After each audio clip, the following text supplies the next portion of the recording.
Starting లో ఇక్కడ abdomen లో పెయిన్ ఉందని చెప్పి ఇప్పుడు అర్థమైంది. అది లంగ్స్ క్యాన్సర్ అన్నట్టు అర్థమైంది. బాడీ ఇంకా చాలా వీక్ అయిపోతుంది అని చెప్పి 3 months యూట్యూబ్ లో ఇట్లాగే చూస్తూ ఉండగా పునర్జన్ అని చెప్పి తెలిసింది. చాలా వరకు ఇంప్రూవ్మెంట్ వచ్చింది. చాలా బాగా అనిపిస్తుంది ఇప్పుడు. నా పేరు బస్వకుమార్. మా నాన్నగారి పేరు సోమశేఖర్.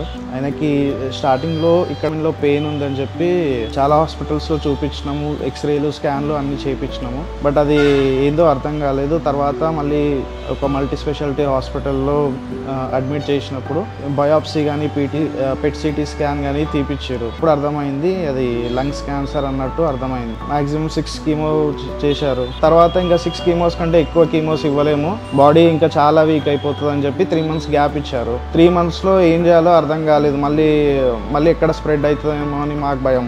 యూట్యూబ్లో ఇట్లాగే చూస్తూ ఉండగా పునర్జన్ అని చెప్పి తెలిసింది. చూద్దాం ఒకసారి వెళ్దామని చెప్పి వచ్చాము. ఇక్కడ చాలా వరకు ఇంప్రూవ్మెంట్ వచ్చింది. 4th stage అని చెప్పారు. 4th stage అంటే అసలు చాలా భయపడ్డామండి మేము. కానీ ఇప్పుడు ఇంప్రూవ్మెంట్ వస్తుంటే చాలా బాగా అనిపిస్తుంది. ఇప్పుడు నయం అవుతుందని ఒక నమ్మకం ఉంది. థ్యాంక్ యూ అండి.